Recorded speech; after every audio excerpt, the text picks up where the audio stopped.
Buckle up and hold on as we take you for a wild and exciting ride on the road to TransWorld.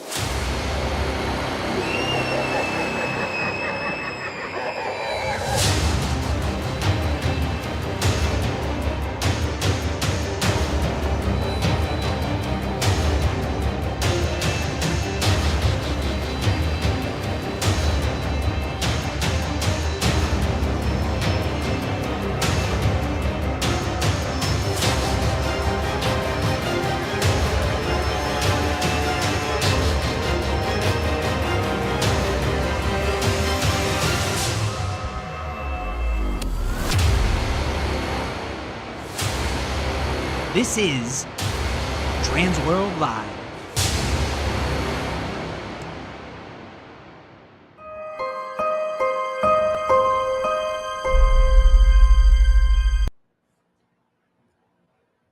What's up, everybody? It is Tuesday, and you know what that means. It is TransWorld Live, and we are live. Ruth, congratulations. You're our first tonight. Thank you all for being here. Folks, as you are coming in, we are excited you are here. It is a brisk, cold day in most parts of the country, so we hope that you are staying warm, but we want to know that you are here. So we appreciate you watching, but please make sure you comment in any of the chat feeds so that we can see you, say hi, we'll call you out. Love Festive Farmstead. Glad you're back. We're happy you're here.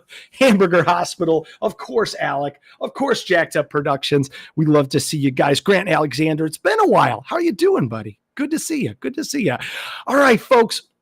You cannot believe it, but we are this close to 1,000 subscribers on YouTube. That's right. Robert's been watching this very, very closely. And when we get to 1,000, there's going to be some special surprises for all of us. So tell your friends. Make sure that they're a part of this. This is the best place to get all of the late breaking news. And of course, the behind the scenes with all of the important people across the industry. We got some happy birthdays to shout out. Of course, Nicole Volatina. Her birthday was yesterday. Today, we're celebrating Luke Jensen, Dan Henry, and David Seneker. Happy birthday to those guys. Joey Klein, Taylor Kanzler, and Dave Appel. Birthdays are on Thursday. So happy birthday to all of them. We talked a little bit about it on last week's show. We want to give some additional support to Mike Hefner from Reaper's Revenge, who's going through some brain cancer, and they need our help. The family needs our help. There is a GoFundMe that Robert's going to be posting into the chat here. If you want to spread that around to any of the Haunt friends and you can spare a few dollars, I know their family would be very, very supportive as they're going through some monumental times right now. Huge congratulations to Jim Slanker and the Chicago Haunt Builders. Awesome shindig. That is the official name of their event they had last Saturday. Over 300 in attendance. We have some amazing pictures here that we'll circle through here and that'll be on the interwebs. But what an amazing opportunity for home haunters, yard display folks, and just hobbyists and enthusiasts from all over the Chicagoland area, Indiana, Wisconsin. It was great to see. They had door prizes. It was ridiculous. I think those prizes went till about midnight. How about it? Anybody in the chat that was there? Rachel McCabe is here. Yeah, Rachel, I think the McCabe family took home like 12 things, but also donated like 50. So it was great to see them from our good friends at 5 Points Haunt. Awesome. Very, very cool. Well, we've got some really big news for you real quick. As you know, we are on the road to TransWorld. We did see Brick Thunder, and Brick Thunder is going to be actually at TransWorld. Guess when you can see him, folks? I'm going to give you some scary stuff right now. 36 days away. That's right, folks. 36 days until Wednesday, February 26th, and that's when it all goes down. We want you to be there. We have some breaking news from Rich and Jen. Over 80 new exhibitors across the 3 shows. That's right. In Halloween and haunted attractions, in the Christmas show, and in interactive entertainment. 80 new people that are bringing their wares to TransWorld this year. We're really excited to go through one of those a little bit later today. That floor is packed. Now, This is no surprise to anybody that's been watching the show. We've talked about this for a while. Rich and everybody's been doing a great job of packing that floor. This year, folks, the rumor is that the TransWorld Live booth is gone. That's right. Floor space is at a severe premium. So if you were even thinking about getting in there, I'd call Rich right now. Make sure you get your spot, because I don't even think we're going to have a booth at this point. But that's great. For all of us that are attending, we are going to get some of the best stuff wall to wall. You're going to have the best selection on the planet. There's only one place to get all of your information, of course, here at TransWorld Live and our official website, haashow.com. That's where you're going to be able to find out everything that's going on, the daily events, all of the fun activities, and of course, all of the education seminar tracks. That's super important. And we actually just released a couple of pages dedicated to focusing on our very cast-leading presenters that are the best in the field. So we have our speaker bio pages. We've got one for Christmas, one for Halloween, and one for interactive entertainment. Go check out all of the experts in our fields, the ones that will be producing all of this amazing content for you to bring. Of course, when you're coming to daily events, we want to make sure that you're aware of everything kicks off on Wednesday, February 26th. We're talking about networking night out. No matter what field you're in, no matter what field you want to get in, this is the place to rub shoulders, hobnob, learn a bunch of stuff from a whole lot of important people. And it kicks off TransWorld 2025. That's Wednesday, the 26th of February, networking night out. Thursday, we've got the Agritainment Networking Mixer. We've got the Interactive Entertainment Mixer. And of course, the legendary City Museum Party.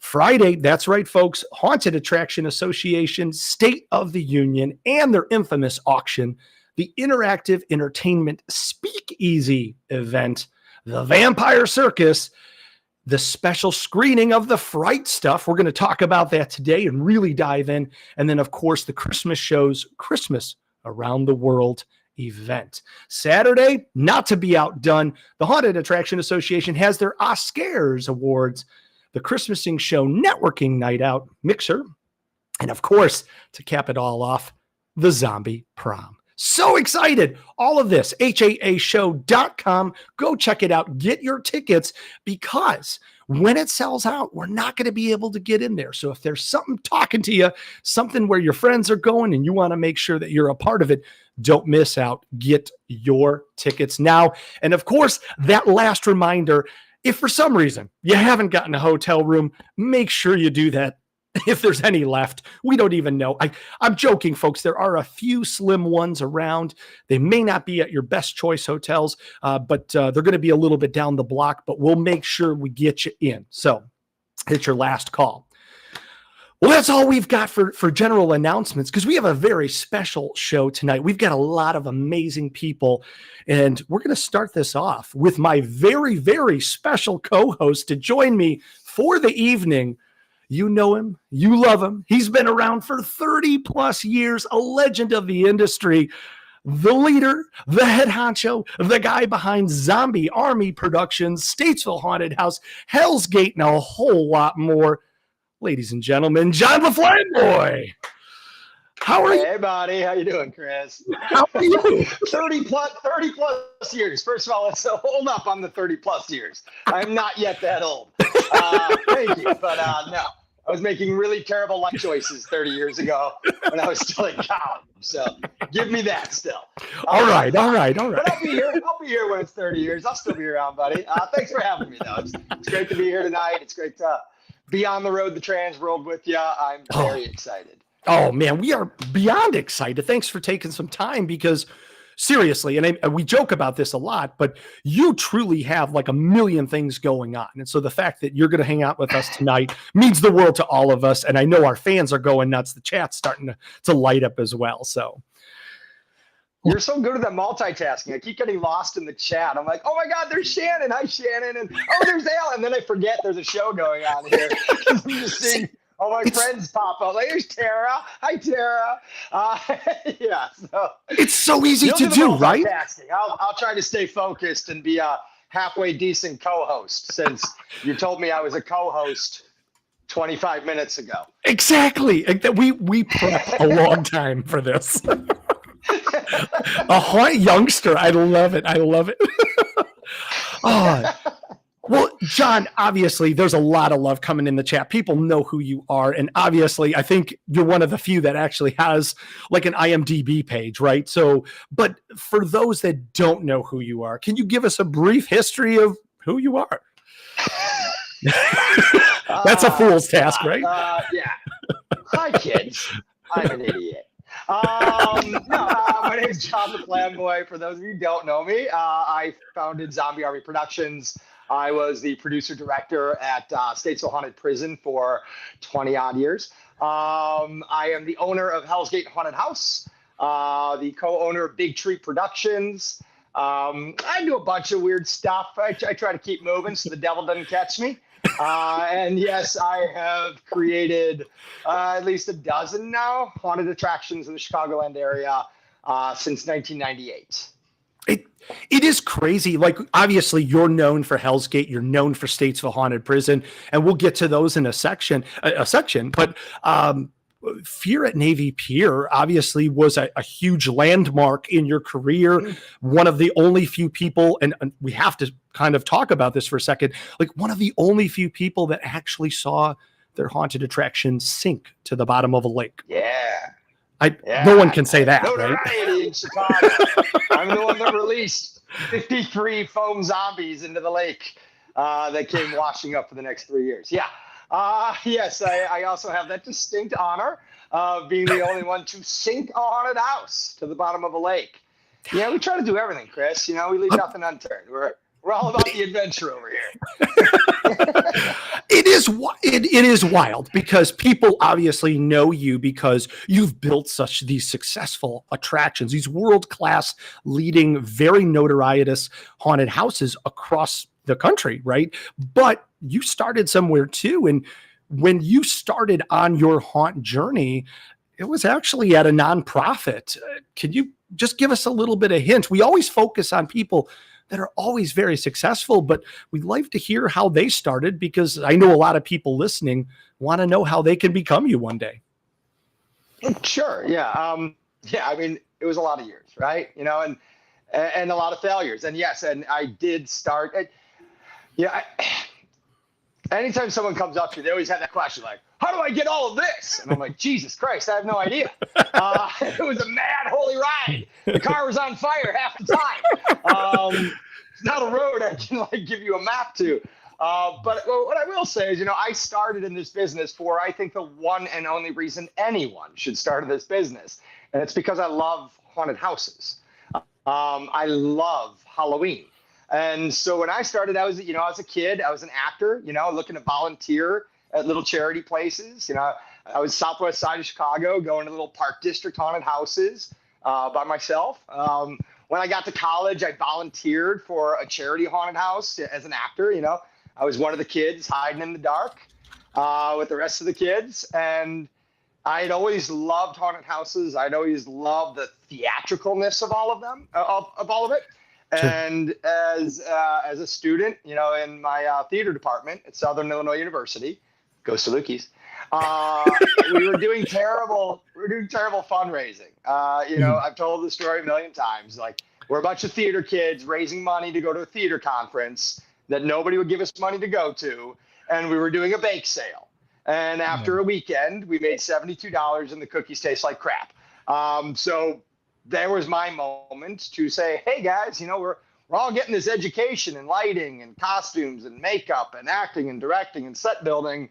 Let's put all that together and create our own fundraiser that uses our talents. Yeah. And so that was the first one. It was the Student Theater Guild Haunted House at Southern Illinois University. I found a abandoned shoe store in the local mall. So it was tiny. I think the entire haunted house was like 24 feet by like 50. It had 4 rooms and a bunch of theater people giving everything they had to it. And that was my beginning. My beginning was, it was a $900 investment. A lot of black plastic back then, kids. Some really bad makeup, and we turned $900 into $6,000 in 2 weeks.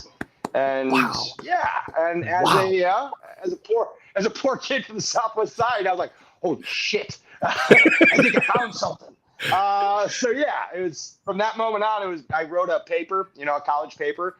It was my senior paper as to why theater people should create their own marketplace in this new world of haunted houses. Because back in the 90s, there wasn't this huge explosive business yet. There were some great shows out there around the country. I hadn't seen any of them. I know they're there. And then, of course, the JCs people that really led the way for so many of us. Sure. And so I put this out there. I wrote a paper and graduated college. And if you've ever seen a Muppet movie, the next 10 years was a lot like that. Okay. It was very much like the Muppets. We're all living in the same house together. We're all working, together. Bunch of college kids, theater kids of the dream, and we scratched and clawed for quite a while in this Chicago scene. We failed a lot, we succeeded a lot, we learned a lot, and and now here we are. We're all at Hell's Gate now. We're not doing a bunch of shows anymore. We're not splitting up and spreading ourselves out. We're at one place, putting all of our energy, all of our creativity, and all of our love into one show, and we couldn't be happier. I think that's a perfect way to kind of answer any questions from folks that are always kind of looking at you and so many others that are in the industry that have worked really hard to be where you're at. And you can I focus on one thing that you said, because you said you did fail a bunch of times, and I think all of us learn from failure. Yeah. And that's how we are able to bring these successes to light. And so for any of those that are saying, hey, I'm struggling, or I'm coming to this, and I'm sure people come up to you all the time, as they do with, many of the other top tier haunters across the country, and saying, hey, can you give me advice and give me tips? For anybody that's listening, that's newer in the industry, or, needing a little bit of a helping hand, is there any general advice that you could give to someone newer about the journey that they have ahead? Yeah. The one bit of advice I always give, it's my basic core advice about anything, really. If you're interested in being a haunted house owner, right, or going into the business of haunted houses, my advice to you is do the thing I wish I could have done, right? Go to these shows. I mean, I'm sorry, but you have the opportunity in this day and age to go to TransWorld, right? And take classes about everything in the industry, from business to insurance to safety to acting to making props to airbrushing. And even if those aren't your bag, I'm not a makeup artist per se. I mean, I've done a lot of makeup. Sure. I would never put myself in that chair up there with my makeup team. They have so much more talent, but you could bet I've taken makeup classes so that way I could speak the language. You could bet I've taken all the lighting classes so I can speak the language. I don't have to be the lighting guy to be in the class, but we have this amazing convention now. TransWorld does such an amazing job curating all these educators and bringing them all together. That's my number one advice. Take all the classes and go to shows. Go to as many shows as you can. And that leads me to the next part is take your time. Take your time.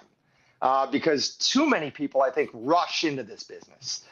They make a mistake of counting cars in a parking lot, or walking through a show and thinking they can do that. They don't know how much effort is going into all of this. So I would say take your time, take a couple years, 3 years, learn the business, go see shows, and take every single class you possibly can at TransWorld. It is an amazing head start. I didn't go to these conventions and take classes until like years after I had started, because I am old as shit. So I would recommend that for everyone. Like, what a great thing we have. Thank you so much, Jenny Thaler, for what you've done, for what your dad has done, and now for what Rich is doing.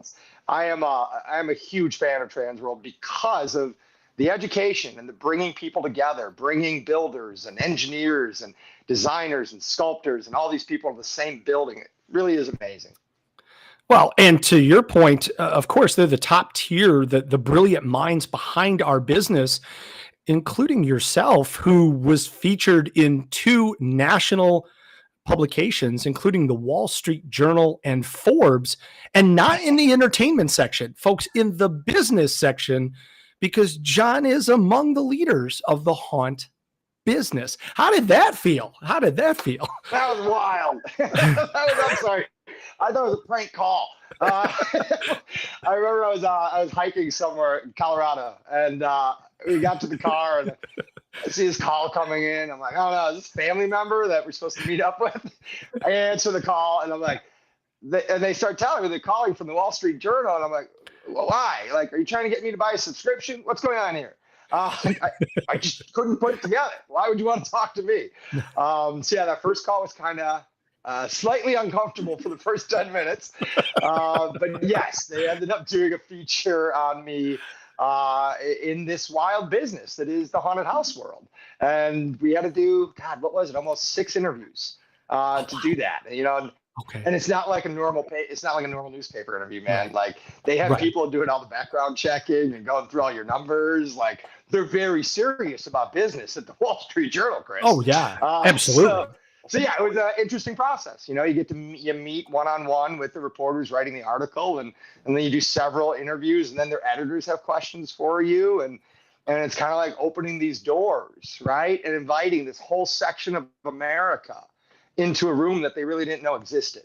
And for me, you know, as being someone in this haunted house world and someone who is very proud of this business and the people in it and the art and the shows that we're creating, I thought it was a privilege, an honor. I was thrilled to be the guy that got to welcome all these new folks in.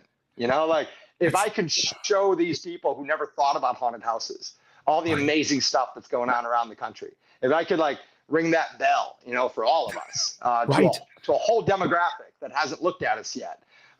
Yeah, what a great honor that was. I really was pleased and surprised. And also I was able to say, take that, Dad. Oh, John Sr.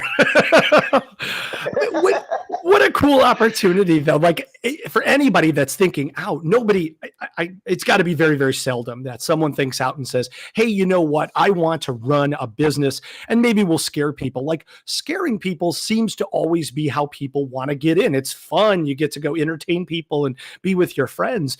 But many haunts, as we've discussed and others on this show have discussed, it's a struggle because you forget to capitalize on the business portion and just that it's a general business like anything else. And so classes at TransWorld and education help us succeed. And look at yourself. I know I said 30 years, but look at now, you've got one of the world's most known haunted attractions, but you went through a lot of learning lessons and a lot of hurdles to get there. But we fail a lot. I mean, it's one of the core principles in our company is to celebrate failure, because if you don't learn. So we push failure. We bring it all out. I love having my crew around and going, hey guys, this one's on me. I completely screwed this up.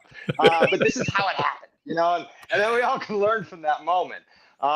Fail forward, baby. We all fail. Yeah. It's ones that try to hide that failure. The ones that try to be too cool to fail, like they're just going to keep failing and letting people down, man. And like learn from it. It is the greatest teacher is failure. If you think you succeed every day, you ain't gonna learn nothing and you ain't gonna go nowhere. Fail often, fail forward, celebrate it and keep going. But also I want to jump on what you said there. And this is something I am in the theater world. Yeah. And I grew up a theater kid, in Chicago doing stage shows, got my education in theater. And this is kind of what I've learned through the, my entire course of all that.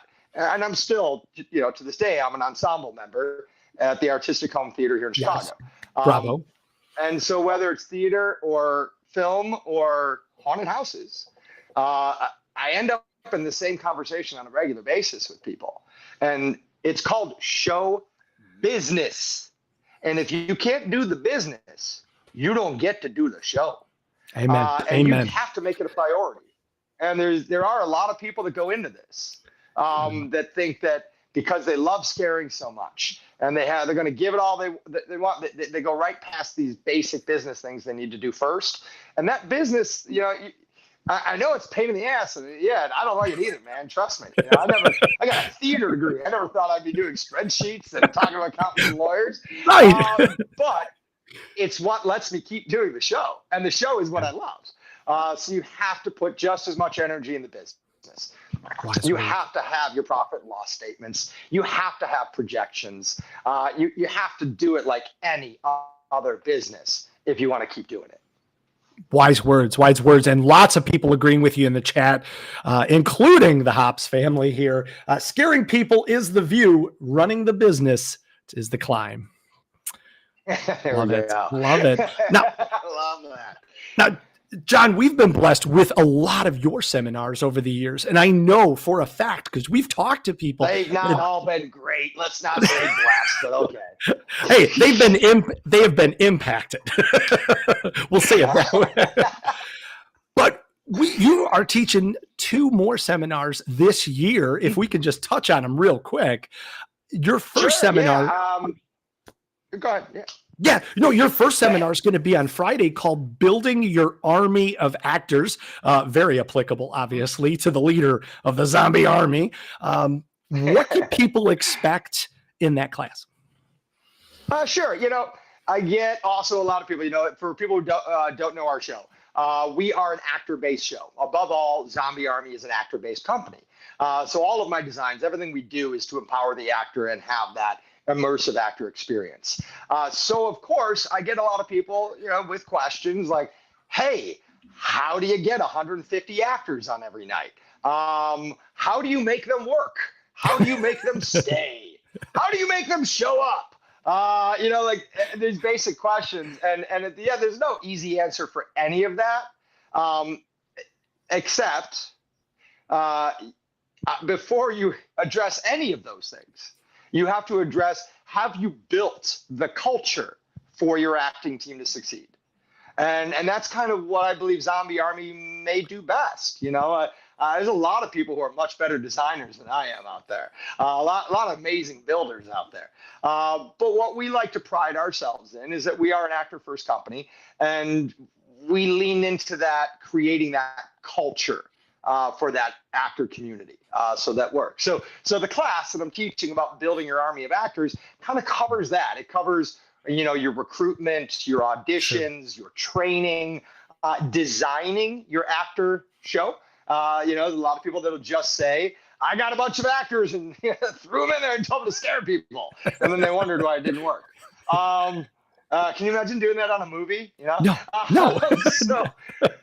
So it really is also about, in the same way that I design rooms in a show to have a cohesive storyline, I also design what type of actor I need for which position.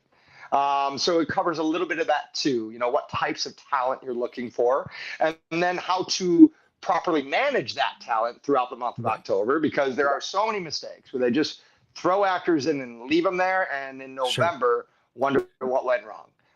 Every minute of every show is the most important minute of every show. So it's always working with those actors, supporting them, nurturing them, developing them during that show. And then of course, recruitment. So it's not just one thing. It's about creating that whole culture of, recruiting, auditioning, training, managing them in the show, and rewarding them afterwards. You want to keep that culture, that community, or active throughout the year as well. So it's a whole lot. I'll probably talk way too fast, and then I'll wait in the hallway afterwards to explain what I was talking about. There's never enough time. Never enough time for these classes. Speaking of one of those cool, dream team moments, when you get a second to see the 3 amigos, as in Ben Armstrong, Alan Hops, and you, sir, are teaching 61 weird ideas to make your haunted attraction more successful by 3 of the most successful haunted attraction owners ever. Yeah. No, this is one of my favorite things for the entire weekend every year, because if I wasn't up there, I'd be in the class, front row, because I absolutely love Alan Hobbs and absolutely have reverence and love for Ben Armstrong. yeah, these guys influence me on a regular basis. Yeah. You know, I'm inspired by these two creators on a regular. So the idea that I get to be up there with those two instead of in the audience is just a joy. If you've ever taken this class, you'll know that I sometimes forget that I'm one of the teachers because I'll just get so enraptured with them watching what they're talking about. And then they're like, John, your turn. I'm like, oh, wow, yeah. Yeah, because they're so good. So I'm very excited for this one. It's a fun class. We do it every year. We come up with 61 ideas to just kind of throw at the audience, scattergun. It's fun. It's fast. Those two guys are just brilliant. And yeah, you'll get something out of it. I guarantee it. I know because I've been in this business now for 26 and a half years. And I get something out of this seminar every time I'm in it from those two. So yeah. Well, and again, huge affirmation from the chat, including Brick Thunder, who went to your class last year and actually opened his first commercial haunted attraction this year, said it was an amazing class. All right. So, thanks, Miles. Love that guy. So we got proof in the super creative talent. That kid is just. It's true. Oh, it is true. His mind is up. It's crazy. We got to do a separate show on that whole thing, right? I know that you are not your brother, but your brother, if we could just real quickly touch on this, just because we're not going to get a chance to bring him on the show, but he's talking about gift shops, very important to maximizing your revenue. He's going to be joined by a whole cast of people, Billy from Netherworld, John Eslich, Mike McHenry, a whole bunch of other people, but you don't have to talk necessarily about the class, but I know Kyle's going to focus on gift shop importance. Can you talk about how gift shops are important to you guys, and maybe if people will sign up for that class as well? Well, yeah, I mean, this once again, Ben Armstrong, baby. I had a conversation with him once about gift shops, and it changed how I looked at the entire thing. And it really is part of your offering. You know, you are an entertainment company. Every haunted house out there is an entertainment company. That's who you are. That's right. Which means you're competing with entertainment companies across the nation. And you're fighting for entertainment dollars. And the gift shop is like this moment in your show. Maybe it's your final moment. Maybe you have a midway afterwards. But this gift shop is part of that show. You know, it should have your branding, your style, your look. It should give an offering to that audience member because they just have this. They just created a memory, right? Like that's what we're all doing out here is we're creating memories for people, right? Families and friends and date nights. We're creating these memories and they want something to mark that memory with. And this should not be overlooked because they want it and they expect you to deliver.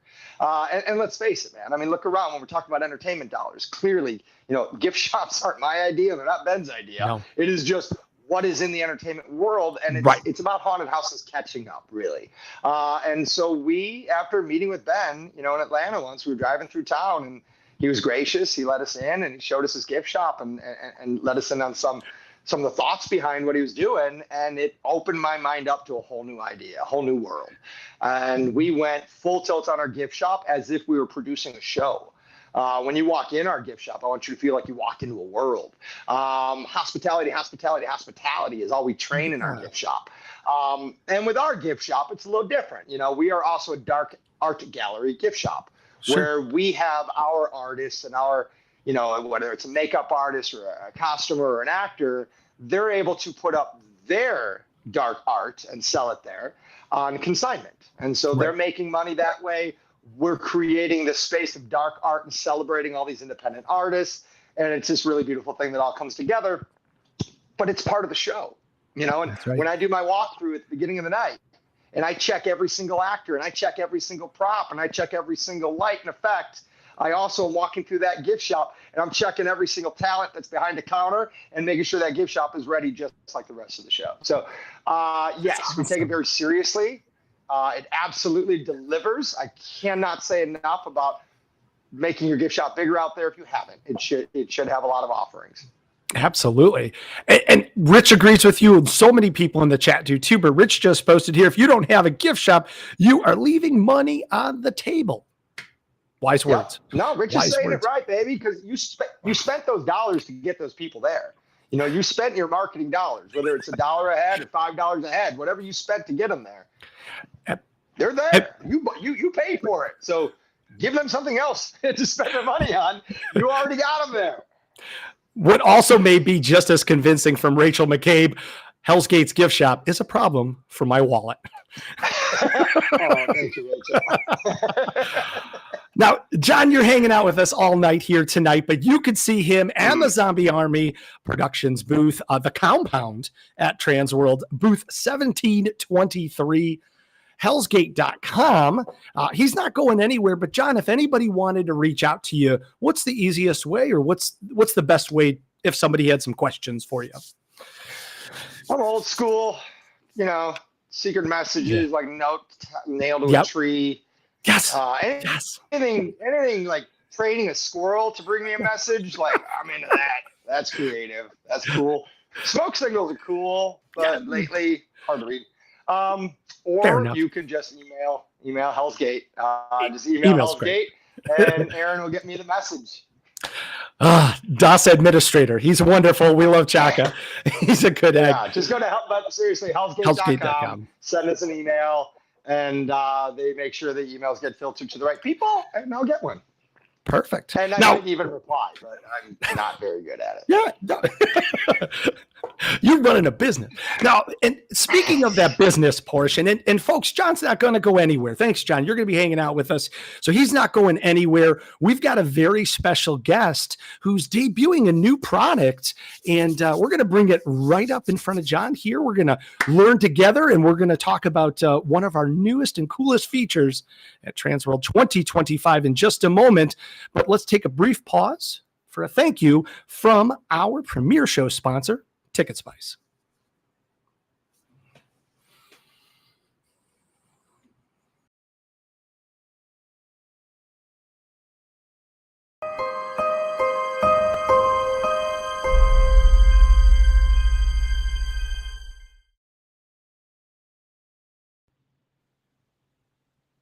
We love Ticket Spice. Thank you so much. We appreciate you. First comment I see coming out of the break is from Dave and Aubrey Appel that talks about Chaka. We love Chaka. Love that. All right, guys. John, I'm so glad that you're here. Rich and I got a chance to talk to her just a few days ago, got to learn about this very new, innovative, interesting product, and we get to bring it all to you as a preview to TransWorld 25. To our wonderful audience, please help us in welcoming Heather Doggett from Scream Score. What's going on, Heather? What's up? Hi, everybody. Hi, Heather. Hi. How's it going? Hey, everybody. I'm great. I'm so excited. I'm ready for the show. Let's go. Are you freezing? Like, what part of the country are you in right now? Right. I'm in very, very beautiful Baltimore in Maryland. So you're feeling it with us. Yeah, it's just like the French Riviera, really similar to that. That's what people say. So that's what I say. I could see the parasols from here. It's wonderful. Right. Great to see you guys. Oh my gosh. Thanks for taking some time to hang out with us here and tell us about Scream Score. Yeah. For those that haven't heard about it, and I know you just gave Rich and I an awesome preview. Tell our audience, what is this cool new product you're bringing out? Oh, thanks. I like getting scared.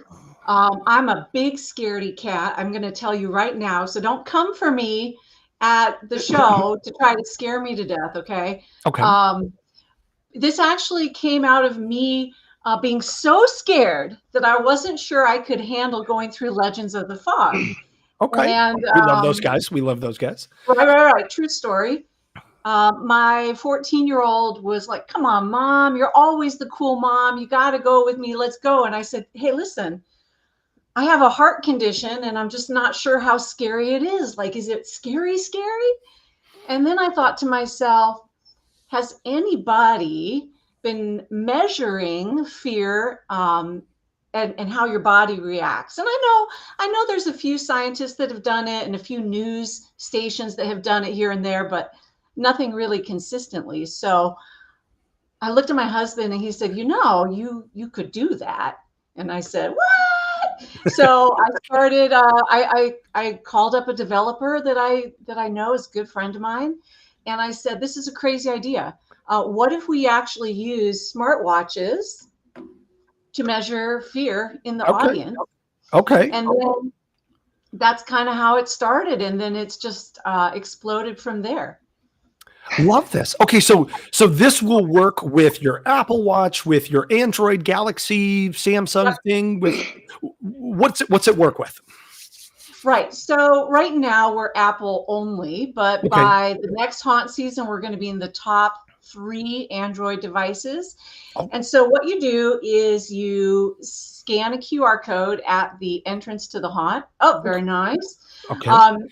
And so it's an app, and it triggers as soon as you enter a maze, and it stops measuring as soon as you exit the maze. Okay. Now, the crazy thing is you can create a group with your friends, and you can compete to see who is the most scared of all of your friends. So you get a ranking in your friend group. Okay. Okay. But you also get a ranking of all time. And the haunt owner gets to decide, is that going to be a ranking for the night? Like the most scared tonight? Or is it the most scared of the season, of the week, or of all time? And then every time you go into a new maze, you get a new reading. And there's like a dashboard where you can see all of your readings. There it is right there. So you can see all the different locations and how you ranked overall and what your best experience was.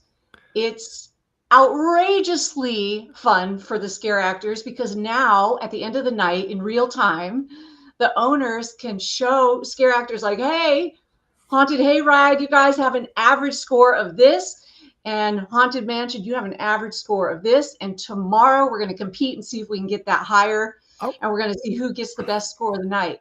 And it's in real time. So the haunt owner has like an owner's dashboard where you can manipulate and you can search by the first weekend or all the weekends or just the Saturdays, and you can see what your rankings are per maze. You can even use it for testing if you wanted to try to increase the score. Maybe you have a maze that's not doing that great and you want to try a few things and run some people through. You can get a score and start making some decisions based on the reaction. Oh, that's fantastic. Fantastic. That's so much fun. Yeah. I'm a haunt. Listen, I'm a haunt freak, but I'm scared to death. I've designed haunts in nonprofits since 2000. But I've never been an official haunter. I was always doing it as a nonprofit. And I'm just so excited to give the owners something to dig their teeth into, because I'm like a data dork, and I love the actors. I'm a theater kid. Yeah. My first job was 13 years old at a JC's haunt. So it's you know, John, you and me, man. It's like yes. So I want to give you guys something to play with and to have fun with and to compete. You can use this with newscasters. So like, let's say you have ABC News coming out and you hook them up to it and they get a score of how scared they are, right? And then NBC is the next night and they got to see if they can get more scared than the other channel. And you can, I mean, there's just so much you can do and have fun with this. So I'm so excited. With a smartwatch, is it using like the EKG abilities of the smartwatch to measure rhythm, or is it using just the heartbeat itself? Very, very good. Right. Question. So heart rate is actually a part of our proprietary algorithm, but it's not the only thing, because heart rate is highly variable individual to individual, and excitement and even sexual attraction will affect heart rate. And so it can be kind of an artificial indication that you're scared. What we're doing is we're laying several different things, including heart rate variability. Heart rate variability actually indicates how scared you really are. Sure, and the erraticness of it, yeah. Right. And it ignites that fight or flight. And so heart rate is important because that's a component of it, and it shows how quickly you're recovering. But we go a little bit deeper Cool. It's the model we've used. We tested it at Fear Town, Factory of Terror, Legends of the Fog at the very end of the season. And we're going to be doing some more testing in sort of the spring. Okay. A secret, we don't just measure fear. So for people who want to measure like cue line frustration, that's something that has a different metric and can also be measured. But yeah, so we're coming to TransWorld, man. We are ready. We are excited to do this and get your ideas and your questions. Right. This is very fantastic. exciting. What a cool and what a clever thing to do to also put it in a group, right? Because that it's one of the things I've learned from midway game design. If you don't put a midway game that someone can compete with their friend, you're just losing money all day. But anything in which a group of people can compete and look at their scores as they go through, so clever. Really love it. Thank you. And you're getting some valuable data that you can use to alter your show or. Yep. In fact, I had some designers.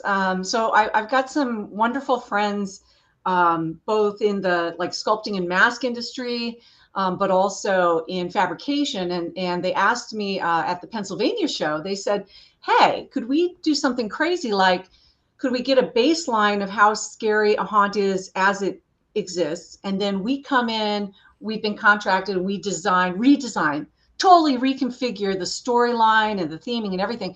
We test it again, right? Assuming that it goes up and it is much, much scarier. Could we use that in our marketing? That we took a room or a maze from here to here. And I said, listen, as long as you work that out with the haunt owner, absolutely. This is a tool for us to make decisions, compete, both for scare actors and the audience, and just have a wickedly good time. So yeah, absolutely. Loving it. And Heather, you're getting a ton of love in the chat, including I've got to call him out. Aaron Smith, who is the general manager of one of the oldest haunted attractions in the country, 52 years old, Niles Scream Park, saying he's loving your idea. Going to come talk to you at TransWorld. Oh, please. And I got to give a big shout out to Alan, because Alan Hops, I saw you on the chat, and at the Pennsylvania show, I was scared. I'm a scaredy cat, right? That's why I started this. But I love haunts, man, and I've designed them, and it's in my blood, deeply in my blood. And so I went up to Alan. I was so scared, and I said, Alan, I got to tell you my idea. I had a teeny little booth. And I said, this is what I'm thinking. And he gave me the best advice. And I'll tell you what it was. On my signage, I said, compete with your friends to see who's the bravest. And Alan said, absolutely not. Why would I ever want anyone to be brave? And I was like, holy cow. Of course we don't want them to be brave. We want them to be scared to death. And we want them to compete for the highest scared score. Thank you, Alan. It changed my whole perspective. And that was at a TransWorld show. And this is what the shows are about, and getting ideas. And so we can incorporate what makes it cool for you. That's awesome. Now we did, Rich, always we're ready for that. Booth number 2014. Heather's going to be there demoing the product, showing all the fun stuff, answering your questions. Okay, so just a secret, just between the three of us, and no one else is listening, not because this is an entire industry of entertainers that feed on your fear, but what are you most afraid of? Just, a secret. Yeah, if you can give me a specific phobia, that'd be great. Yeah. Guys. Okay. When I go through a haunt, I try to think like an operator, right? I'm looking at where the electrical cords are, and I'm trying to not get scared. I think the thing I lost control of was the first time I did a claustrophobic hallway. I wasn't aware of the effect at the time. This is going back like 15 years maybe. And it just caught me off guard. And that's the whole thing. Not being in control as an adult is incredibly scary for us. And I hadn't experienced that effect, and it totally surprised me. I think that was probably the last moment that got me. But listen, you all, so I have a heart condition, so Be careful when you come and see me at 2014. Be nice. I just want to make sure. So, like, theoretically, you're getting on the elevator with some friends, and then the lights went out, the elevator stopped. That would be a problem for a claustrophobic. Yeah. Yeah, it would be. What hotel are you at, John? Cool. Noted. For no reason whatsoever. Yeah, I will say. Keep everybody's phobias in it. I like being scared. I like being scared as somebody who has designed haunts. I think we lose that sometimes, and I've been kind of excited that I haven't lost it, because I think it helps me design rooms and train staff a little bit. But also, I am really scared. Right on. What a wonderful product. And as Rich just mentioned, literally right down the block from the Zombie Army booth, you can go see both of these amazing things. Heather, what more could you say? If there's anything that you wanted to mention, anyone that want to entice to come check out this amazing new revolutionary product, a lot of people saying that in the chat, actually. What would you say to people that you want to talk to at TransWorld? Sure. I mean, a couple things. Like right now, when we tested this year, we didn't charge the audience at all. And the reason for that was because, and I'm talking about the audience, like the guests, was because even though 60-70% of the audience has smartwatches, it's not 100%. I don't like charging for something if not everybody has the ability to do it, right? They could always choose to do it, but if they don't even have the ability because they don't have a watch, I don't feel great about charging for that. So our model right now is it's a subscription. So like you get a subscription for one maze, and then you want to add on a maze, and it goes up from there, but it's really reasonable. I worked at nonprofits, man. I mean, my first haunt was I don't even want to tell you, it was like $7,000 budget. Okay. Way back in the day. Come and talk to me about how I did that with 40 acres, by the way. Okay. So please come and we can talk about that. But I wanted to make it reasonable. It's less than a couple $1,000s to do several of your mazes. And so, and I want your ideas. What do you dream of? What do you want it to do? Because there's going to be multiple versions over the years, so it could get cooler. So come tell me your ideas. Cool. This is awesome. Well, John, as we're getting ready, anything else that you could think of that we want to talk to Heather about before we see her in, oh my gosh, under 40 days? Besides elevator rides, no, I'm very excited. I mean, I think that's one of my favorite things about this business is all these creative new ideas coming into it, and this is fun. It's new. It's not just a different way to make a zombie prop, right? This is thinking outside of our normal box. I love that, Heather. Thank you. Yeah.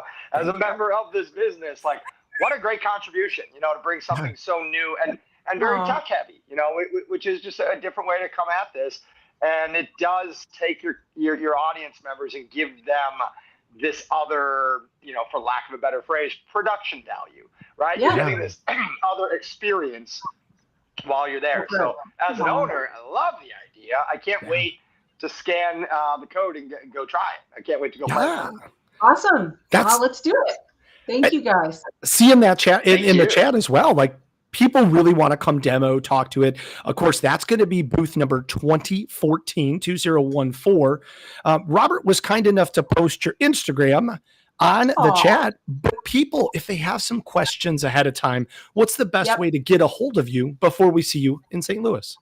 Sure. Yeah. We've got a couple ways. So our website is a landing page. We're so brand new, but we're www.thescreamscore.com. And there's a place to enter your email there and even sign up if you're interested for 2025 for the typical haunt season. And then Instagram message, man. I'm on there all the time. I own 3 companies because I'm a psycho. So I'm on there a lot.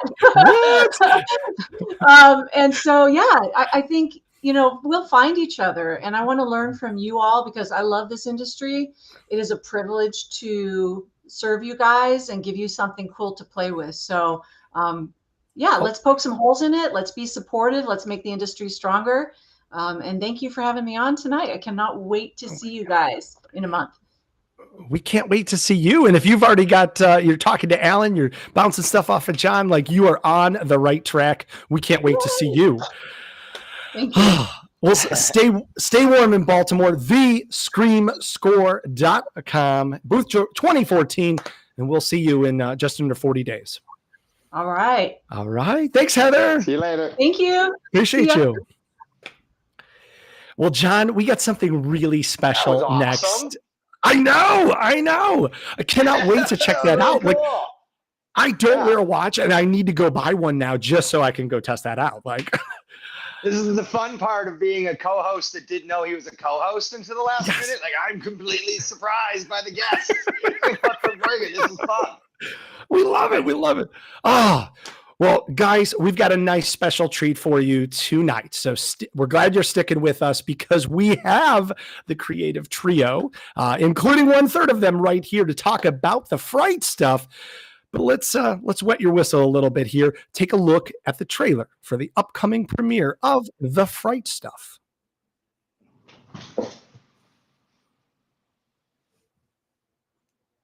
This is Jill, and she's really good at vocal warm-ups to make sure your voice doesn't get hurt. You want to make sure you get really, really up high, and then you really want to go down.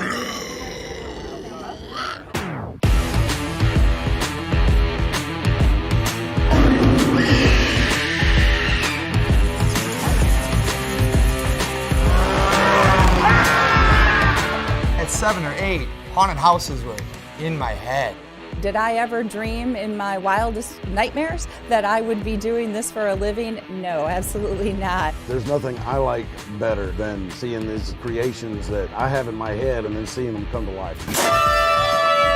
Who understands how these things happen? Things so horrible that the human mind cannot imagine them. We're talking about experiences that you can go on time and time again that are completely mediated, creating illusions in the dark. Fake cutting people's heads off and just splattering water all over everybody. It was some pretty astronomical numbers of people that they were putting through. Dr. Evil.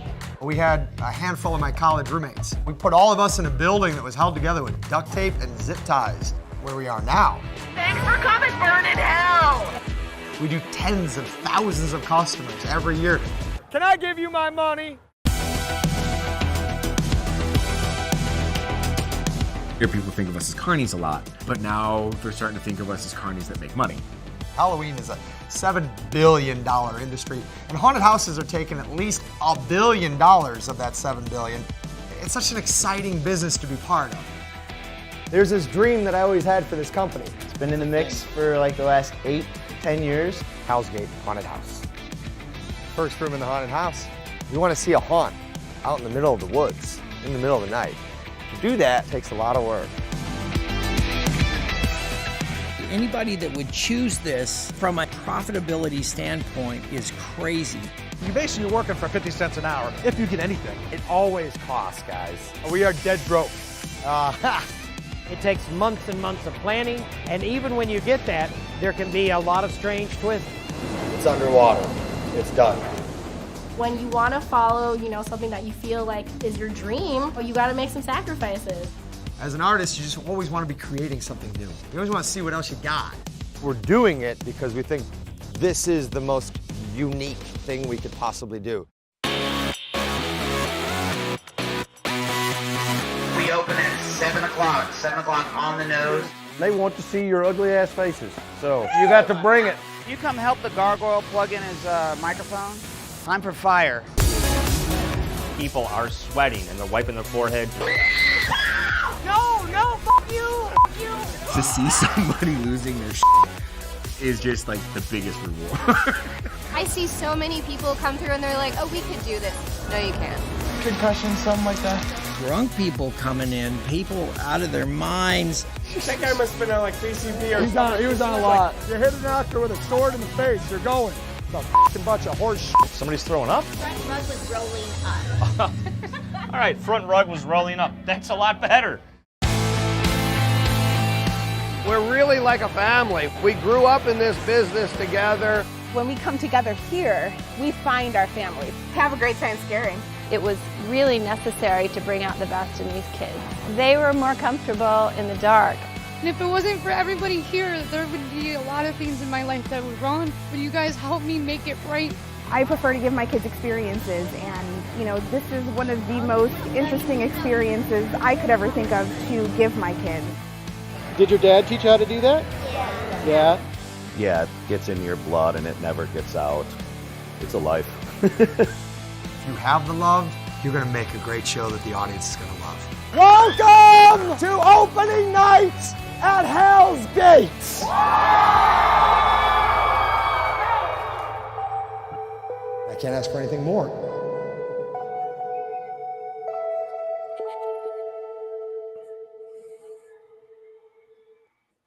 Goosebumps. Goosebumps. Holy cow, John. Holy cow. John, that's I'm going to give you the honors if you want, because I'd really love you to help bring these next two guys in who are nothing short of geniuses and just amazing humans. Yes, I am the dancing clown and one of the producers of this movie, but this movie is truly made by two of my great friends in this world, two of the smartest filmmakers and creators I know, Mike Meyer and Chris Sato of Yokai Films. These guys are the fracking best. There they are. There they are. There's Chris. Hey, friends. Face. What's He's really happy to be the one talking on camera. These poor bastards have been following me around with a camera for a decade. Chris is about to serve process to someone in like a Target parking lot here.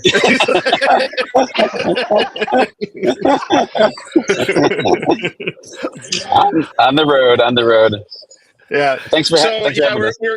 We were talking before the show. It's like Chris is actually, he takes the money he makes doing haunted house stuff to fund his true passion of doing corporate videos. So he's actually on the road right now to live that dream. Oh yeah, I love insurance. My number one passion.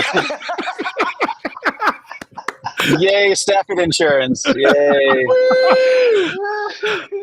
Well, guys, we don't often get to do this, and we're so excited because you guys are always behind a camera, and John's always obviously performing, but you guys are making productions for our entertainment, so it's not often that we get a chance to hang out with you guys.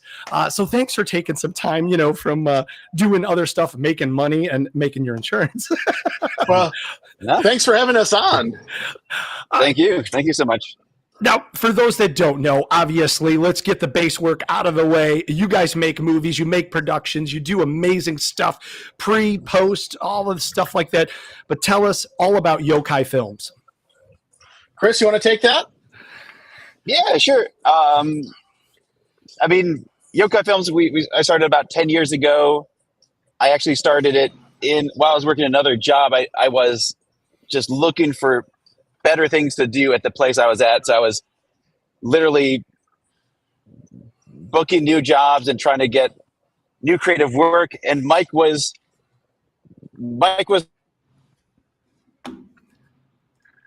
I think Chris died. What? Oh no, Mike, he's back. I'm sorry. Am I back now? Right. Yeah, you're back now. You're back now. Yokai, I was not happy with the job I was at, and I was trying to start a new production company, but I was working somewhere else, so I would book jobs and shoots while I was in the bathroom of the place I was working at. But because of that, Mike Meyer was the one that was on the ground shooting for me, and it just started in the bathroom of a place I was working at. And this is all the front page of the website. Yeah. I just wanted a better foundation for a company, and I wanted a better person to work with, and that ended up being Mike. And it just started at a place I wasn't happy with, and it's turned out to be a place that I am happy with. So yeah. And to sort of piggyback off of that, so we started working together in that capacity like we've known each other for 20 plus years. We went to school together. Go Salukis. And Salukis. Yeah, even more Salukis in it is we got a lot of Salukis in the chat here, but we were making a feature film at the time, and like when we first started working together. And one of the first when we were finished with that, one of the first like creative endeavors we did once Yokai got its feet was an attempt to really get some legs to Days of the Living Dead. So Days and our involvement in Days and the haunt industry is about as old as Yokai itself in a lot of ways. So, and I know we have talked about Days of the Living Dead, which is a perfect lead-in. And John, you may want to take the front on this one, but for those that haven't seen Days of the Living Dead, you can check them out all on YouTube. You have like umpteen episodes that really get into the nitty-gritty of the haunt business.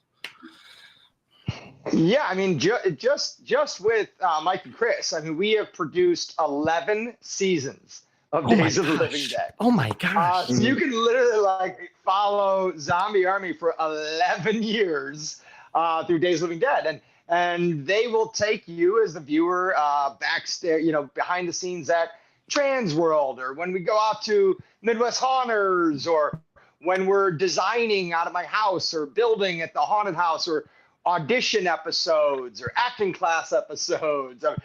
We've done features on how to make things. We've done features on the people who sweat and bleed behind these walls. It really is a full behind the scenes of the haunted house industry, and like nothing else that's out there. And Mike and Chris just put such amazing effort and work into it. And I mean, I'm looking at Mike on the screen right now, and that brain of his has so many files of footage in there for over the last 11 years that he remembers things that I am just stunned. He's like, yeah, I remember filming that room one day, and Jim was on the bungee, and this person was standing in front. I'm like, oh my God. And he knows where to go get it on a hard drive to put it in the new episode. So like, yeah, it really is amazing to have gotten to work with Chris and Mike. And to be able to, going back to what I was saying earlier about the Wall Street Journal, like if there's an ability, to open up this haunted house business that we all, work and live in to a greater marketplace, to more audience members, then I am all about being part of that.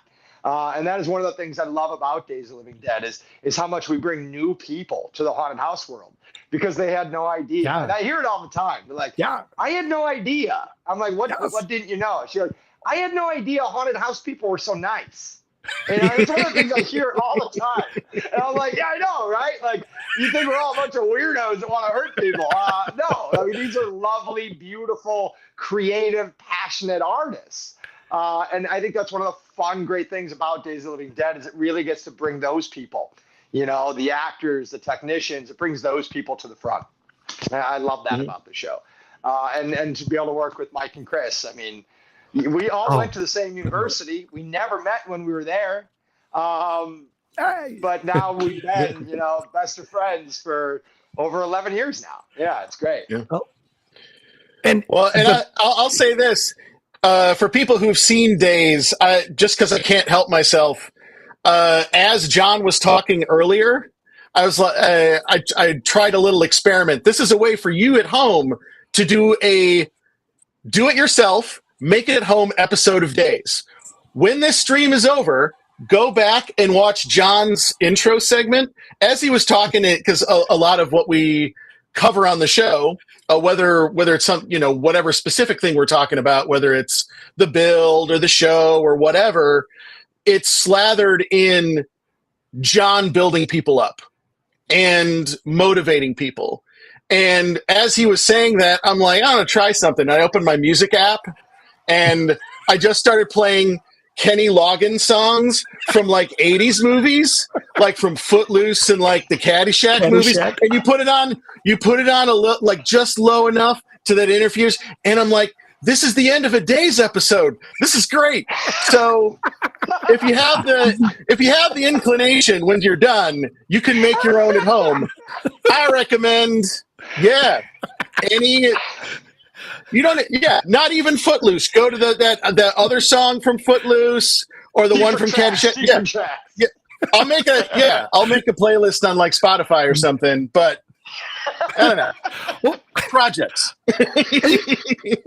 Mike, which brings up a good question. And I know Robert's working to get Chris back too, but we always focus on John's stuff. So how is it from and Chris, if you're going to, here's Chris was back too, but you guys are always chasing and running around, capturing all of this footage, working with John. How has that experience been? Because you do get to experience some magical moments, but you guys are sweating. I've seen you do it.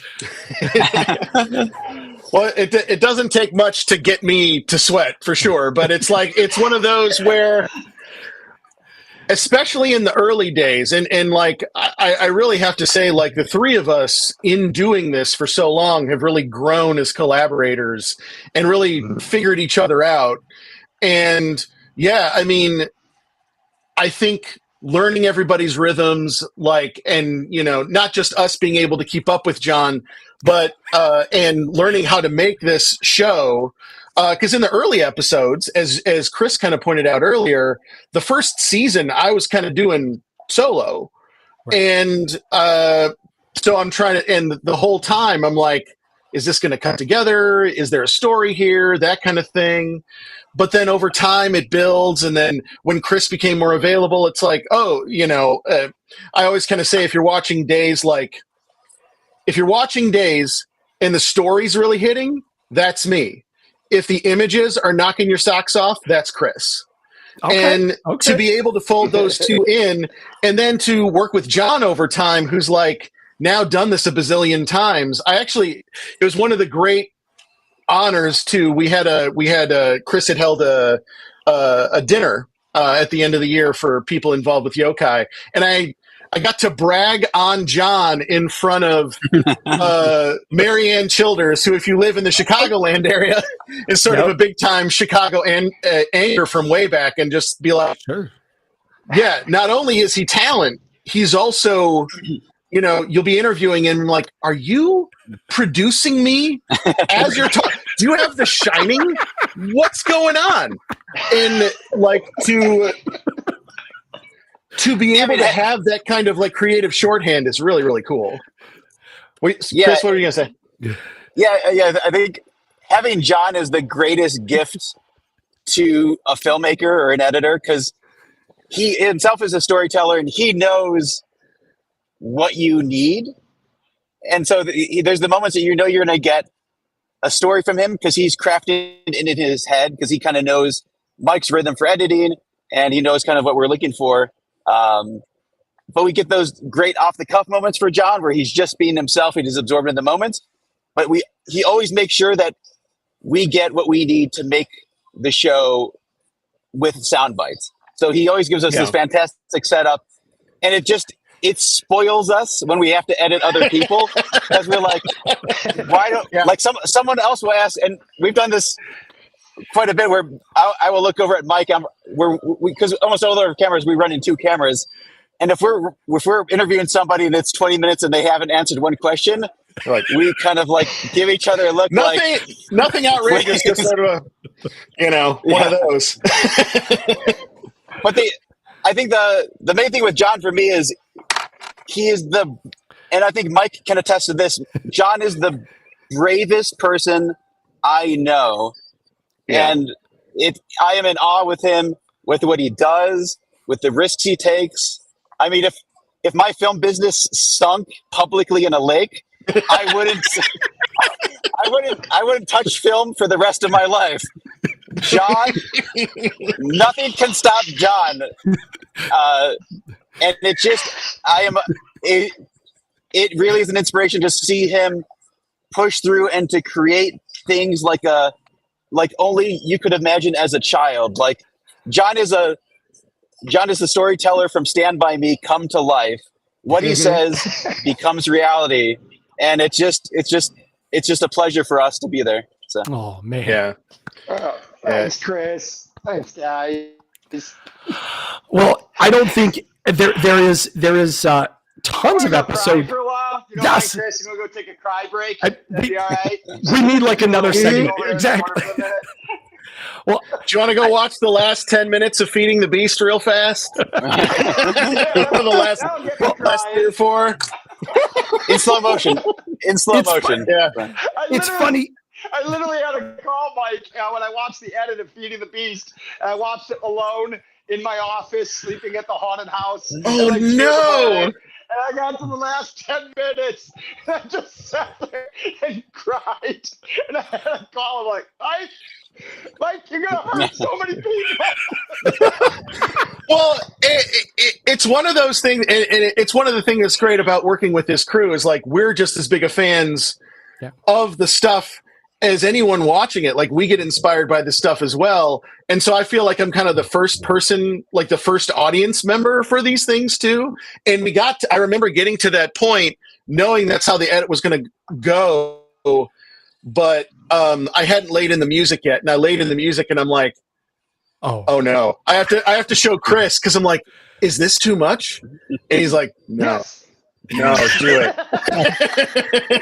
it. Now, wait, for anybody that hasn't seen this is, of course, a beautiful example of your culmination of everything that you've progressed over all of these years, a dedication to the 25 years of Statesville Haunted Prison, including historical video and uncapped moments that we didn't even know were captured as a 37 or 38 minutes Days of the Living episode Dead that, guess what, everybody, won 2 Emmy Awards. Won 2 Emmy Awards. Can you talk about that? What does that feel like? You guys are doing this for so many years. You're following around a bunch of theater and haunt kids, having fun, producing this stuff, and then the outside world takes notice. I think that's a huge one of the things I always wanted to keep an eye on with the stuff that we do for Days is it is really an honor and really, really cool to be able to show the haunt industry what it does. Yeah. You know, because that's one of the things I love to do is because when you're doing something, it all takes place, you know, you process it within yourself. You don't get to see it. And to be able to like take that and then show it back to you is really, really exciting. And I think with Days, we really get to do that with the haunt industry. But anytime we get to go and show people beyond the industry the best of what we can do, that's a huge plus. And to be able to be honored like that is, I mean, it seemed kind of unreal. Like every single step of the way was like, you know, oh, we have the possibility to air somewhere where we'd be eligible for an Emmy. Well, that seems crazy. And then we apply like, well, send this off into the universe, see what happens. Oh, we're nominated twice, you know? And, you know, I remember we were sitting at the table about ready to go up and we're making plans for speeches. And I'm like, told John, like, look, we should do this in the super unlikely event that we win for both, you know? And we won for both, which is crazy to me. You know, it's like, it's weird to even like, you know, I don't know. I feel like I can't brag on it because it doesn't feel like it happened to me. It just like, it's like that. Yeah. So, but it was really, really cool to be able to show the things that we produce and, you know, especially the coverage of like being able to follow John for all these years and be like, hey, it resonates with the people within the industry, but it also, someone told me, you know, like a parent friend's like, he said the best compliment in the world is like, I don't care about haunted houses, but I care about these people. And I'm like, yes. Yeah. So, and I want to jump in real quick there. That's the thing. You know, that's the secret sauce that is Chris and Mike with Yokai. There is lots of people that have filmed stuff about haunted houses. There's lots of outsiders that have come in and tried to film things about the world of haunted houses. And I always felt like they fell so short. And it always, because it didn't feel like they were ever on the inside, right? when Chris and Mike come, they truly care. And it's not like they care about the haunted house, the business. They care about the people, you know, and that's like when we started this process, you know, 11 years ago together, I'm always a little bit guardy, protective of all the kids. Sure. They're all kids to me. Even the adults are kids to me. They all feel like my responsibility. So when you're bringing cameras and you're pointing it at it, and I've had other crews come in and try to shoot something, and I always felt like they wanted us to fight, or they wanted drama, or they just wanted John yelling at people. It was always, you know, that they were looking for the worst in people, you know, and I think a lot of the reasons none of those shows ever took off is because it wasn't there. You know, these people that come together to do haunted houses, there is this common love for what we're doing, for what we're creating, you know, and the respect we have for each other as we do it. And that was the thing, Mike and Chris, they didn't need to be taught that. They didn't need to be told that. You know, like they landed and they just had this respect.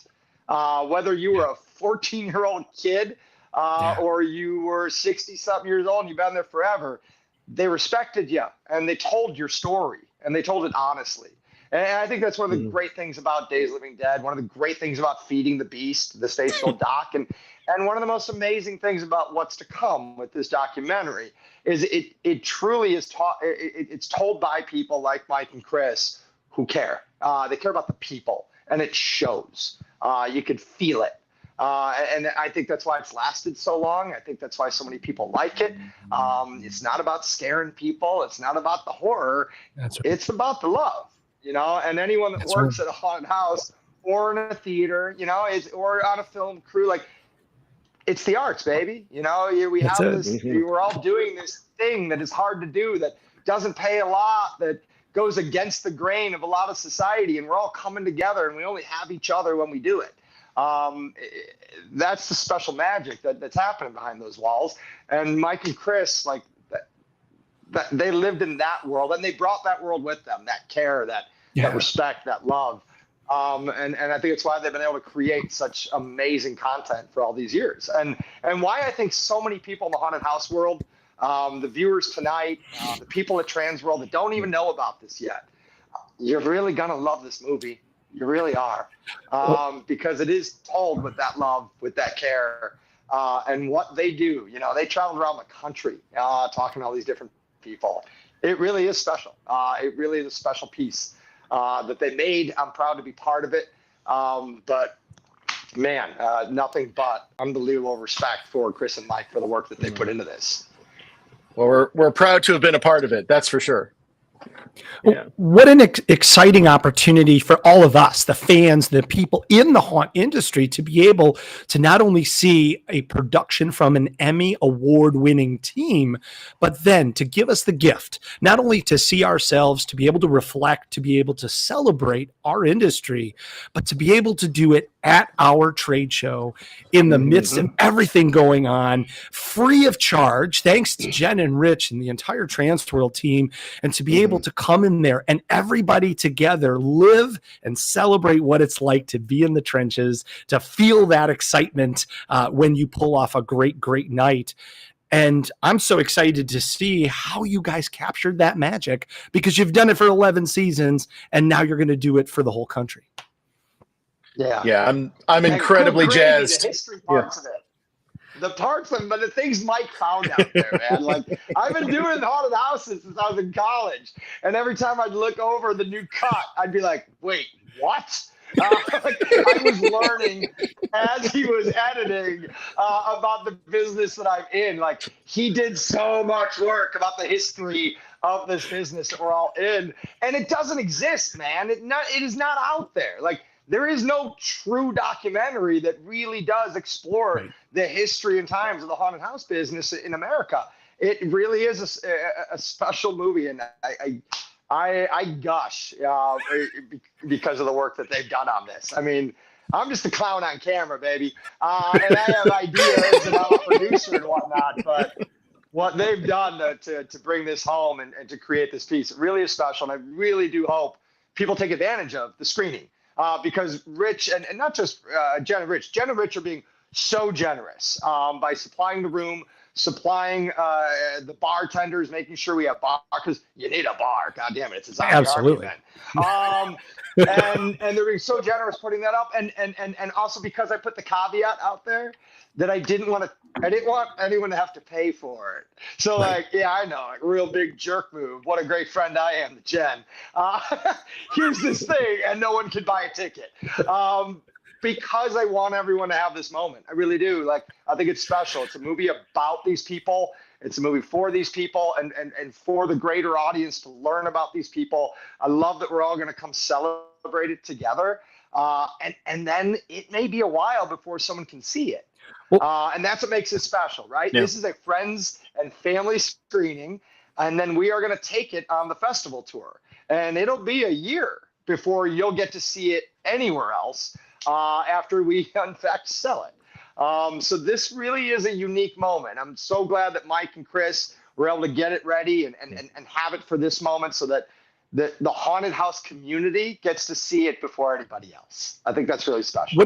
What a very special gift. And Sean asked the question, and a couple of folks in the chat did as well. I just want to emphasize what John just said. This is the only chance to see this movie at least for a year. And you're going to get a chance to do it with all of your family and friends in the industry. Real quick, I'm going to give the details here and we can keep talking. Sure. But you need to make sure on your calendar for TransWorld 2025, Friday night, the screening of the Fright Stuff. It will be in Convention Center rooms 123, 124. There will be a cash bar. Now it's going to start at 9:30, but we really need to stress, while it is free, it is first come, first serve. So of course, once those seats fill up, you are going to be out of luck. So get there early to make sure you secure one of the best spots in the house. Run from Vampire Circus. Run. Now, guys, what's really cool about this? As you're running out. Yes. Yeah. You guys are going to be there. Chris is going to be there with a better connection, of course. Talking, answering questions, talking. Same connection. That's right. You just see him glitching in and out. Yep.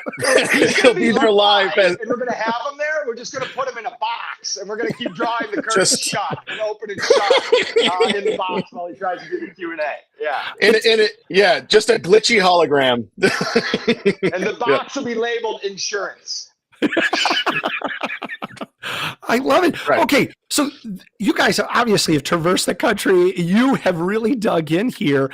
There's a lot of friendly folks here that are on the chat. Who are some of the faces we're going to see in this production?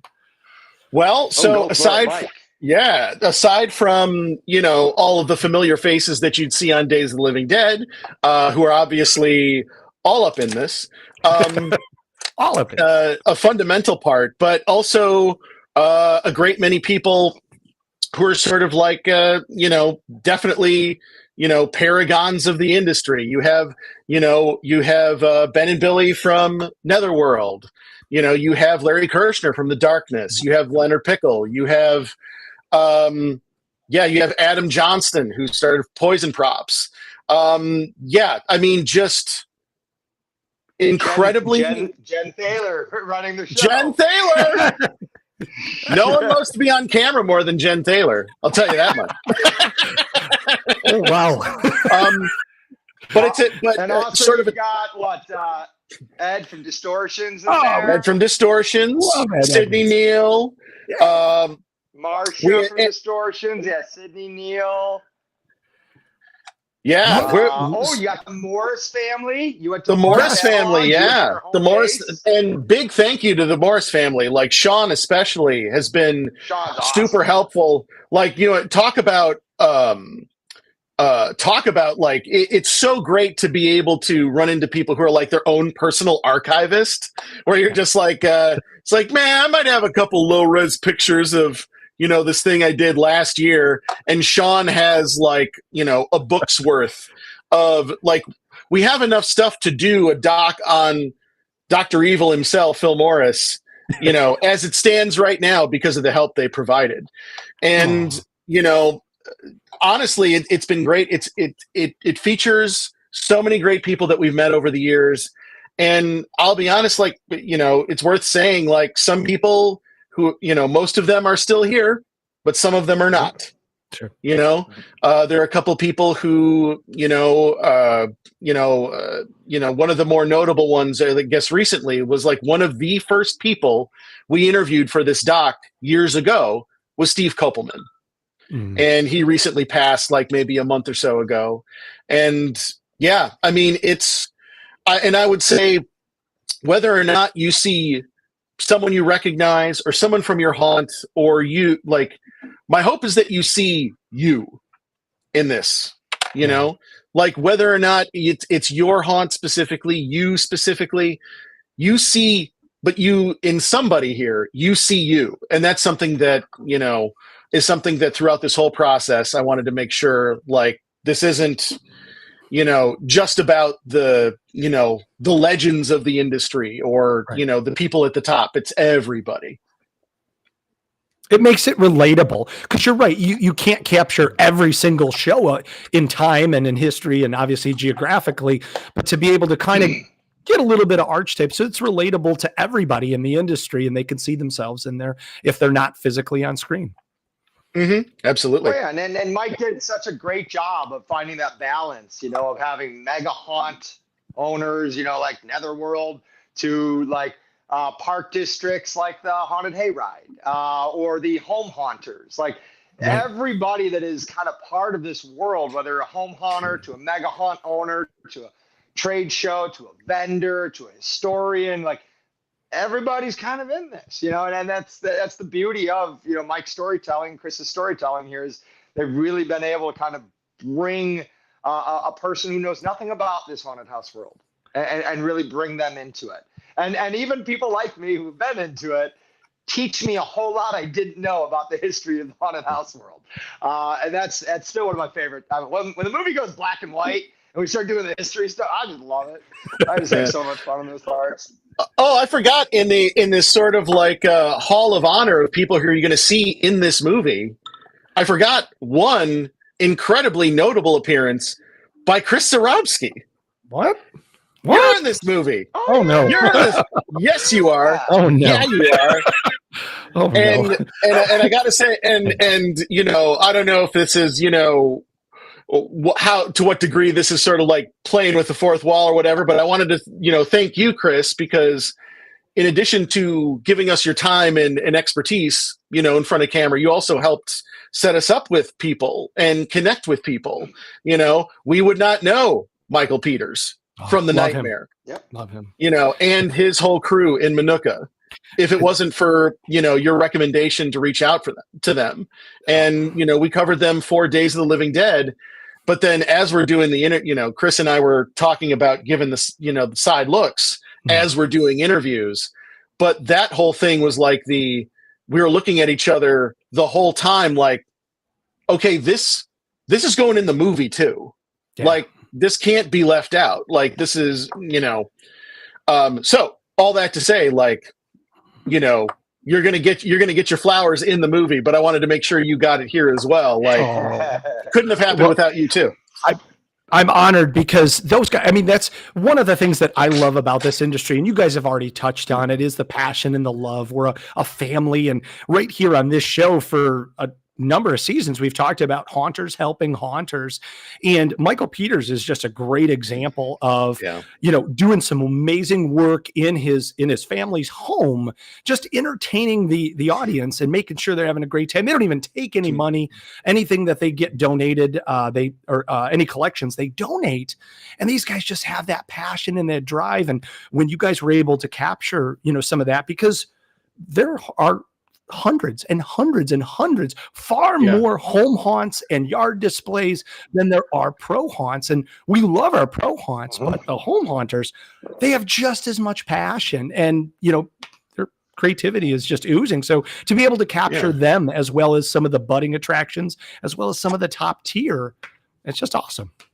Well, and the year that we covered them for days, was the year that John was making his cabin in the woods. Yes. And what was interesting about that was we went and we were obviously part of that build process, and following John is always amazing. You know, it's at, you know, everything's at the scale that you kind of expect from him and Zombie Army, but then also go to the Nightmare and see, like, he had a log cabin facade. They did in a garage. Yeah. And I'm like, it was a facade, but I'm like, this is really good. Yes. This is like, you know, there's no curve, you know, it's just like, no, I mean, and it's what I love about, you know, covering haunt industry stuff. It's like, it's talent paired with resourcefulness, you know, and that's what makes it, like, you know, I love watching movies. I love watching documentaries about, like, things that Walt Disney did. That's great. You know, that's fine. It's like, but at the end of the day, it's like, it's amazing what people can do with an unlimited amount of money and resources. Whereas, like, here it's like, nah, man, we're, you know, we, you know, make our trips to Home Depot and, you know, just kind of, you know, we rely on our wits and, you know, our creativity. Well, can I just point something out too? I mean, Molly, I got to give her credit because she poked some fun at a clip that you had found. But to your resourcefulness, there is some fun in this. You guys, all three of you and your entire team took time to look into the archives and find footage that, number one, I didn't know existed for my own personal reasons, but also you did the due diligence and you made sure that really stuff, even before Days was a concept, you were able to weave into the movie. It is truly just a work of true passion, because it's not just shooting and editing, it's really researching. And I'm sure that probably took you, you know, just as long as all the live shoot stuff. Well, I will say, like, the majority, and this process has been, you know, a great many years in the making, and the historical bit is the stuff that took the, like, it's the stuff that we worked on the most recently, but the thing that took the longest, because it's like there was such a wealth of material to go through and a lot of, like, you know, unknowns. And I was like, you know, the one thing I had to sort of make peace with, like, to get a complete history is going to be super elusive and you're probably not going to get it. But to be able to tell a complete story is to be, like, one of the first to actually dig in as much as we do, like, that's super exciting. And I think that the thing that they're, you know, for people who can't see the chat, the thing that they're poking at you about is your yellow jacket, which is style icon Chris Zarobsky. Well, because it was a clip that ended up in Feeding the Beast, right, where you gave him through Haunted House. Was it Haunted House Chicago? Was you know, the circa 97 or 98. Yes. The tips may have been frosted. I don't know. It's like the signpost of the era. It was a different time. It was may have been covering up a puka shell necklace. Who knows? Yeah, but Chris, Mike is so good at finding footage, Chris, that when I first watched the doc, it was the doc or it was Feeding the Beast. I think it might have been Feeding the Beast. One of the docs. I was watching one of the cuts he had sent to me to preview footage. I was going through the footage. I was watching the cut. And there's a scene with me, and it's got to be the year 2001. Okay. Right? I'm on a landline, you know, because no one had cell phones. Right. I'm wearing a mock turtleneck because that was the style of the time. But for the life of me, Chris, I have no memory of anyone else being in my kitchen that day. Like, I'm watching myself in this video clip that I have no idea how it was created. Like, I thought I was alone in my kitchen on a landline, and somehow this creep, who I hadn't even met until like another 10 years, somehow has this footage of me in my kitchen when I used to have a farmhouse. On a landline. That one really got one. That one really made me feel like Mike has just always been with me. He's always been here. Yep. The things you can do with a Walmart camera and a time machine. Just well, guys, we are beyond grateful. I know there's a ton of stuff in the chat. In fact, we even have some folks from the UK watching our show live right now. Super excited. But the only place, really want to enforce this, the only place that you can see the movie at TransWorld, as long as you are registered and you are at TransWorld, you can come see for free on Friday night. 9:30 is when it kicks off, so get there early. If you're going to see Vampire Circus, run and make sure you get into the door, because you get to hang out with those three guys and their amazing work. Last time you're going to see it for about a year, and before it wins some more Emmys and more awards and wonderful stuff.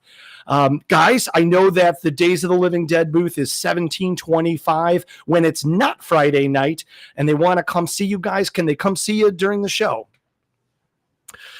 Well, I will be running around like a crazy person all Thursday. Always. So I will not be anywhere near my booth. Thursday is my buying day, right? So Yes, I will be yes. visiting every vendor. I want to meet every vendor. I want to see what their new products are. Thursday is my buy-in day. Friday, I will be in the booth promoting the screening that night. Please stop by and have a talk. Yeah, and Mike, I think you guys get in Friday, in the town Friday. Is that right, Mike? Well, I think I'm getting in a little bit earlier than that. So usually the best way to find me, if I'm around, is look for a camera. It's even bets. If John LaFlamboy is being followed by a camera, I'm close by. But just in case, I'd say anybody with a tripod is fair game. So, but we'll be doing some filming for the upcoming season of Days. For just trade show floor stuff, but yeah, I mean, I'll be probably doing some street teaming myself, so this should be fun. Love this. Guys, you're amazing, and I wish we had more time, because we could sit here and probably talk all night. If you want to go ask them your burning question, of course, you can go check them out Friday night during TransWorld, yokaifilms.com, youtube.com, at Days of the Living Dead. You can go check out all of their body of work, booth 1725. Guys, before we go, can you stick around for 1 second? We got something really special to offer everybody watching. Oh, so we've been talking about that this is free on behalf of Jen and Rich. We appreciate that. We appreciate that there's going to be a crowd waiting and only limited seating. So you got to get there early, because you hung out with us all night, because you enjoyed all these wonderful stories. We're going to give you a chance to win 2 reserved seats. That's right. You could show up at 9:29 and walk in like you're the king, up to your reserved seats at the Fright Stuff screening.